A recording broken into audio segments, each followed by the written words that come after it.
తాడేపల్లిగూడెం పెంటపాడు మండలం Pentapadu SC colony నందు doctor BR Ambedkar community hall శంకుస్థాపన కార్యక్రమంకు ముఖ్య అతిథిగా బొలిశెట్టి శ్రీనివాస్ హాజరై శంకుస్థాపన చేశారు. ఈ సందర్భంగా ఆయన మాట్లాడుతూ కూటమిపై ప్రజలు నమ్మకంతో ఓటు వేసి గెలిపించి నేడు అభివృద్ధిని చూస్తున్నారని ఆయన అన్నారు.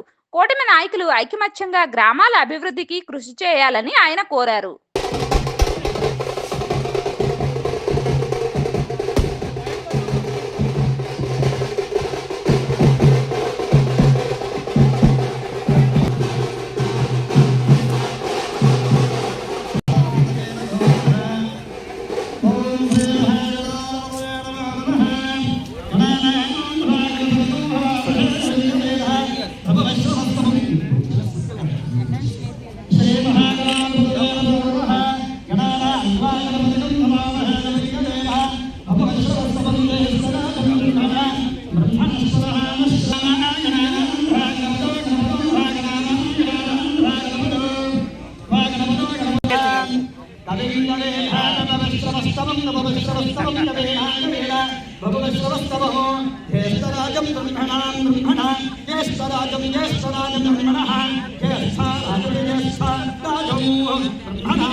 మీ ఆడోళ్ళు ముందు కొట్టండి అమ్మా, మీరు ముగ్గురు మీరు ఎంతమంది కొట్టండి, మీరు వెళ్ళి సర్పంచ్ గారు మీరు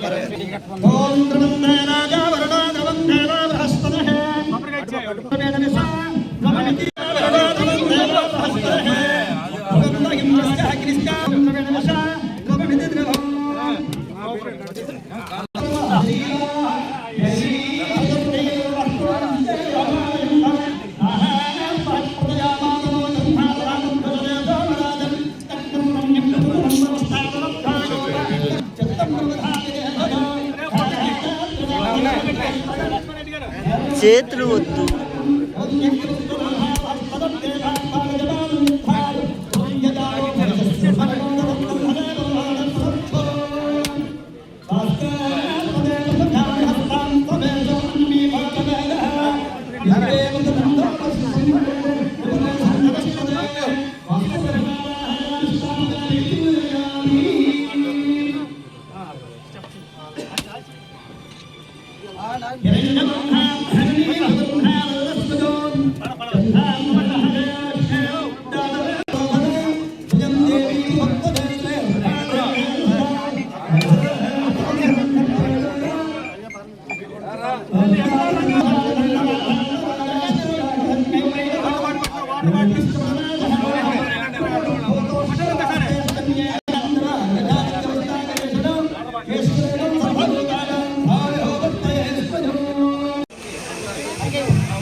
ఈ కార్యక్రమానికి సభాధ్యక్షులు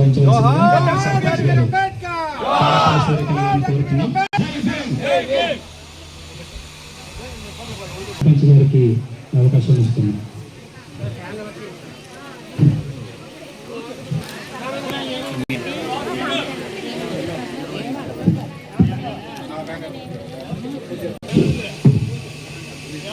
ముందుగా ఇక్కడికి విచ్చేసిన మన ప్రీతం నాయకులు, తాడేపల్లిగూడెం శాసనసభ్యులు, ఆంధ్రప్రదేశ్ తెలుగుదేశం నాయకులకు కానీ, జేపీపీ యూత్ అండ్ అసోసియేషన్ వారికి కానీ, ప్రతి ఒక్క ఎస్సీ కమ్యూనిటీకి సంబంధించిన ప్రజలకు కానీ, officials doctor BR Ambedkar community hall Pentapadu శంకుస్థాపన.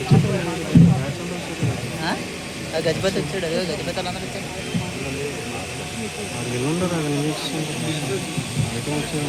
రామాబాబు చెప్పుకుంటాడు. ఇప్పుడు సభను విచ్చేసింది పార్టీ అయినా సరే మీరు ఓటు వేశారు కాబట్టి ఎలక్షన్ వరకు మన పార్టీని చూసుకోవాలి. ఎలక్షన్లు అయిపోయిన తర్వాత ప్రజలకి మనం ఏం చేసామో చూసుకోవాలి. కాబట్టి ఇవన్నీ కూడా మనందరూ కూడా ఆలోచన చేసి మనందరూ కలిసి మరి కూటమి అనేది కూటమిగా ఈ పెంటపాడు నుంచి స్టార్ట్ చేసి మరి అందరూ కలిసి ఈ పెంటపాడు మండలంలో కానీ పెంటపాడు గ్రామంలో కానీ ఎక్కడైనా సరే మనందరూ కలిసి మండలంలో అందరూ కలుపుకోవాల్సిన అవసరం ఉంది. కాబట్టి అందరూ కూడా కలిసి మనం పనిచేసి ఈ గ్రామాన్ని అభివృద్ధి చేయాలని నేను కోరుతా ఉన్నా. ఇంకా ఈ గ్రామాన్ని చేయవలసిన పని చాలా ఉంది, చేసింది చాలా తక్కువ. మరి ఏదైతే ఈ కమ్యూనిటీ హాల్ ఉందో మరి ఎంపీ గారికి మొట్టమొదటి రోజే నేను చెప్పాను 10 లక్షలన్నీ ఇవ్వకపోతే ఇది హాల్ అవుదని. ఈరోజు ముఖ్యంగా అభినందించాలి వాళ్ళ ప్రెసిడెంట్ గారిని కానీ వాళ్ళ అబ్బాయిని కానీ.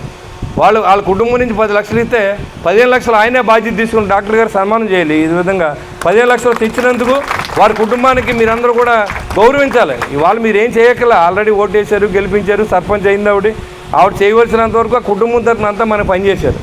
నేను కూడా ఆవిడని అభినందిస్తూ ఉన్నాను. ఖచ్చితంగా ఇది ఏదైతే మరి ఈ హాల్ ఉందో దీన్ని పూర్తి చేసి బాధ్యత మేమే తీసుకుంటాం. ఖచ్చితంగా మేము మా ఎవరి డబ్బు సిఎస్ఆర్లో వస్తుందా, జడ్పీ నుంచి వస్తుందా, ఎంపీ గ్రాంట్ వస్తుందా అనేది కూడా మీ అందరి సహకారంతో నేను ప్రయత్నం చేస్తానని కూడా మీకు తెలియజేస్తూ ఉన్నాను. అంతేగాని ఇక్కడ ఎలాంటి అరమరికలు లేవు, ఏది మాట్లాడితే అదే చేస్తాం, దీంట్లో ఏమీ అనుమానం లేదు. నేను ఏదైతే మీకు మాట ఇచ్చానో దానికి ఖచ్చితంగా కట్టుబడి ఉంటాం. ఎలక్షన్ ముందు చెప్పే తర్వాత చెప్తాం. ఇక్కడ మోహన్ రావు గారు కూడా వచ్చి విగ్రహం పెడతా అన్నారు. ఖచ్చితంగా పెట్టుకోండి, కానీ ముందు బిల్డింగ్ ప్లాన్ తెలుసుకుని అప్పుడు మీరు పెట్టుకోమని కూడా చెప్పాం. దానికి ఆయన కోపంతో నేను ఏం చేయలేను, ఎందుకంటే నేను విద్వేషం రేపడానికి అట్లా. మీరు పెట్టుకుంటే పెట్టుకోండి, ఏ విగ్రహాలు పెట్టుకుంటారో మీ కమిటీ వేసుకోండి. మీ కమిటీ సభ్యులందరూ ఎస్సీ సోదరులు అందరూ కలిసి మంచి నిర్ణయం తీసుకోండి. ఎక్కడ గొడవ లేకుండా అందరూ సర్దుకుని వెళ్ళిపోవాలి తప్ప రాజకీయాల్లో ప్రతి నిమిషం రాజకీయం చేయాలనుకుంటే అది ఎక్కడా కూడా అభివృద్ధి చెందదు. ప్రతి నిమిషం రాజకీయం చేయాలంటే ఏ ప్రాంతం కూడా అభివృద్ధి చెందదు. కాబట్టి రాజకీయాలు అయితే ఇప్పుడు రాజకీయం ఎందుకు, ఇంకా మనకి 3.5 సంవత్సరాల పైన ఎలక్షన్కి రావాల్సి ఉంది. ఇప్పుడు రాజకీయం నాకు అవసరం లేదు. అలాగే మీకు పంచాయతీ ఎలక్షన్లు ఉన్నాయి, ఎంపీటీసీలు ఉన్నాయి, జడ్పీటీసీలు ఉన్నాయి, సహకార బ్యాంకులు ఉన్నాయి. మనంతా కలిసి పనిచేయాల్సిన అవసరం ఉంది. కాబట్టి అందరూ కలిసి ఒక మంచి మాట, మంచి పని మనం అనుకుని చేద్దాం. ఈ గ్రామాన్ని అభివృద్ధిలో ముందు తీసుకెళ్లవలసిందిగా మరొకసారి ఉన్నటువంటి కూటమి నాయకులందరినీ కోరుకుంటూ, మరి ఏదైతే ఎస్సీపేటలో ఉన్నటువంటి పెద్దలు, అదేవిధంగా మహిళా సోదరిమణులు, నా అక్క చెల్లెలు అందరూ కూడా పేరు పేరున ఉదయపూర్ నమస్కారం తెలియజేసుకుంటూ, ఆలస్యం అవుతూ ఉంటుంది. ఇవాళ ఆర్థికంగా రాష్ట్రాన్ని 5 సంవత్సరాలు కాదు 10 సంవత్సరాలు వెనక్కి తోచారు జగన్మోహన్ రెడ్డి.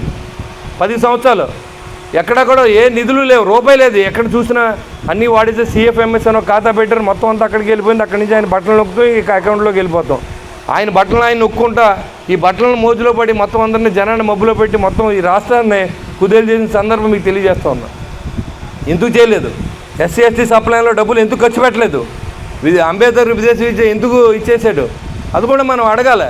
అంతేగాని ఎన్ని మానేసి ఇప్పుడు ప్రజెంట్ మనం ఖచ్చితంగా చంద్రబాబు నాయుడు గారి నాయకత్వంలో, పవన్ కళ్యాణ్ గారి నాయకత్వంలో, నరేంద్ర మోడీ గారి నాయకత్వంలో మొత్తం మన కాన్స్టిట్యున్సీ అన్నీ కూడా పనిచేసి బాధ్యతని తీసుకుంటాను. మీ అందరి సహకారాన్ని నన్ను ఎలా అయితే గెలిపించారో అదేవిధంగా మీ సహకారాన్ని నాకు ఇవ్వాల్సిందిగా కోరుకుంటూ సెలవు తీసుకుంటాను. జై హింద్.